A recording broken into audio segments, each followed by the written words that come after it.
Hello friends, আমি চলে এসেছি তোমাদের সাথে আজকে আবারও একটা কাজের ব্লগ শেয়ার করব বলে। আজকে ডেটটা ছিল 24 ফেব্রুয়ারি, ব্রাইডাল ডেট। আজকে আমার ব্রাইডালেরই বুকিং ছিল, তবে মেকওভারের নয়। আজকে ছিল আমার ব্রাইডাল হেয়ার স্টাইলিংয়ের বুকিং। আমার ব্রাইড ছিল আজকে নন বেঙ্গলি, আর লোকেশন ছিল আমার বাড়ির থেকে অনেকটা দূর। লোকেশন ছিল তপসিয়া। আমি সেই উদ্দেশ্যে বাড়ি থেকে বেরিয়েও গেছি, আর প্রায় ক্লায়েন্টের লোকেশানে আমি পৌঁছেও যাব। কিন্তু লোকেশানটা মাঝখানে একটু সমস্যা করার কারণে আমি খুব চিন্তায় পড়ে গেছিলাম, কারণ আমি কিছুতেই লোকেশান খুঁজে পাচ্ছিলাম না।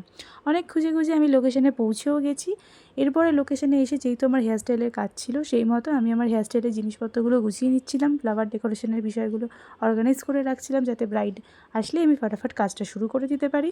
হাতে একটা রোজ নিয়ে বসে আছি। এরপরে ব্রাইডও চলে এসেছে, আর আমি হেয়ার স্টাইলটা করা স্টার্টও করে দিয়েছি। হেয়ার স্টাইল কেমন লাগলো? স্যাটিসফাই তো? ঠিক আছে। আমার তো আজকের মতো কাজ কমপ্লিট। শুধু ব্রাইডের হেয়ার স্টাইলিংয়ের কাজ থাকার কারণে খুব তাড়াতাড়ি কাজটা হয়ে গেছিলো। এরপরে কাজ কমপ্লিট করে তোমাদের সাথে এই সুন্দর ব্যাঙ্কোয়েটটার ছোট্ট একটু ক্লিপস শেয়ার করে আমি যাবো এবার বাড়ির উদ্দেশ্যে। ব্যাঙ্কোয়েটটা কিন্তু সত্যিই খুব সুন্দর ছিল, তোমরা ভিডিওটা সেটা দেখতেই পাচ্ছ। আমার ব্রাইডও ছিল ভীষণ সুন্দর। আমার ক্লায়েন্টের রিভিউটা শুনে তোমরা বুঝতেই পেরে গেছো যে আমার ক্লায়েন্ট একটু চুপচাপ, একটু শান্ত। এরপরে খুশি রিভিউ শুনে আমি চললাম বাড়ির উদ্দেশ্যে হাওয়া খেতে খেতে। আজকের মতো তো এতটুকুই। আবার দেখা হবে তোমাদের সাথে নেক্সট কোনো ভিডিওতে। আমি এবার চললাম বাড়ির উদ্দেশ্যে। তোমরা জানিও ভিডিওটা তোমাদের কেমন লাগলো। Tata, bye bye, thanks for watching.